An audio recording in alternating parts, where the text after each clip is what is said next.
भाग्यशाली इंसान होता है जिसको समय और समझ साथ साथ मिलती है, लेकिन ऐसा देखा गया समय पे समझ नहीं मिलती, और समझ अगर मिलती है तो समय काफ़ी आगे निकल जाता है, जिसका परिणाम होता है वह इंसान जीवन में असफल हो जाता है। नमस्कार, मैं कारीगर जी। आज मैं एक कहानी आपको सुनाऊंगा जिसमें आप पाएंगे और समय और समझ का क्या फ़र्क और क्या अंतर होता है। एक राजा था, वो बूढ़ा हो चला था। ज़िंदगी के इस अंतिम पड़ाव में वो चाहता था सामे जंग और सामे अमन का एक महफिल सजाना चाहता था। इसके लिए उसने अपने सारे संबंधियों को आमंत्रित किया और उसने अपने राज्य के सबसे प्रसिद्ध नर्तकी को परफॉर्म करने के लिए बुलाया, और उसने अपने गुरुदेव को भी, जो जंगल में तपस्या कर रहे थे, उनको भी आमंत्रण किया। गुरुदेव भी आए और उनको कुछ स्वर्ण मुद्रा दे दिया, और राजा बोला कि हे गुरुदेव, जब उसके परफॉर्मेंस से आप खुश हो जाएंगे तब आप उसको दान में से दे देंगे। रंगारंग शाम शुरू हुई।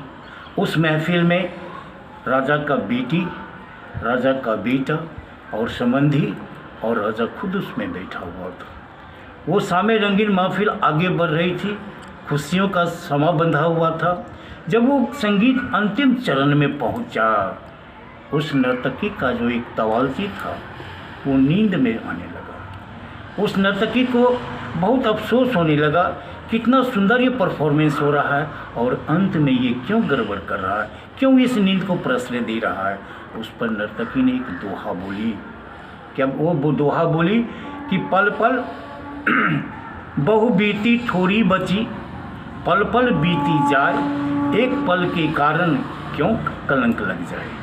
उसने कहा तवालजी से, इतना सुंदर तुम बजा रहा था और जब लास्ट मोमेंट में एक पल के लिए क्यों तुम कलंक लगा रहे हो, अपना परफॉर्म ठीक से करो।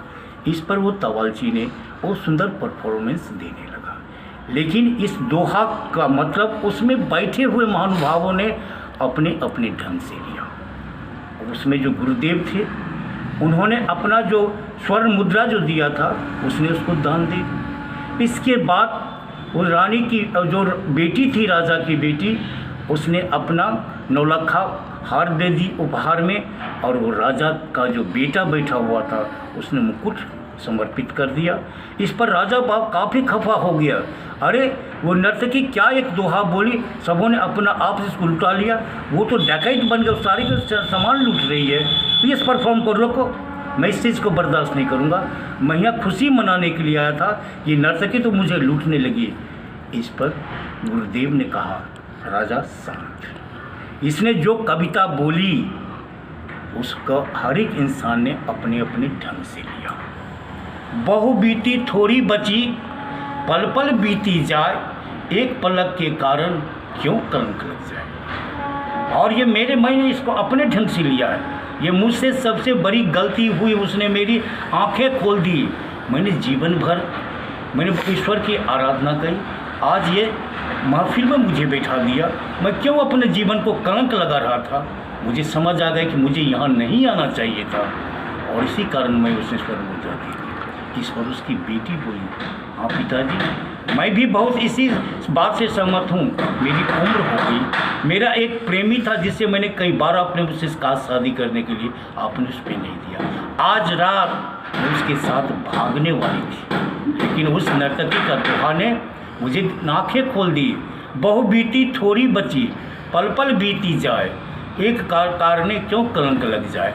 मैं उसने से मुझे लगा, इतनी उम्र तो तुम्हारी बीत गई, थोड़ा और इंतजार करो, क्यों अपने पिता को तुम कलंक लगा रही हो। और मैं इस पर रुक गया। इसी खुशी में मैंने अपना नौलखा हार दे दिया। उस पर उसका बेटा बोला, हाँ पिताजी, मैं अपनी बहनों से मैं सहमत हूँ, मेरा उम्र भी बहुत बढ़ा जा रहा है, मैं इस सिंहासन का हकदार हूँ, लेकिन आप लोग बस मुझे अपना नहीं दे रहे थे। आज रात मैं सैनिकों से मिल के आपका विद्रोह करने वाला था, तो लेकिन वही बहु बीती थोड़ी बीती, पल पल बीती जाए, एक पलक के कारण क्यों कलंक लग जाए। ये मेरे दिमाग को भी खोल दिया। आज न हो कल उस राज का तो मैं ही उत्तराधिकारी बनूंगा, इसलिए मैं रुक गया। कहा कि अगर हम स्टेप लेता हूँ एक मेरा कलंक लग जाएगा। राजा ने कहा ये बात तो सही है, मैंने भी तो इतना उम्र बीत गया और मैं ये कलंक ले रहा हूँ, मेरी बीत गई, लेकिन फिर भी मुझे आज से पहले सारे काम कर देनी चाहिए, ये मुझे कलंक हो जाता।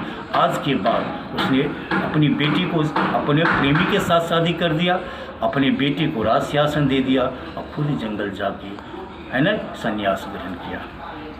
कहानी तो बहुत छोटी है, लेकिन मुझे सिखलाती है कि किसी काम में उतावलापन नहीं होनी चाहिए और हमें उसका इंतज़ार करना चाहिए।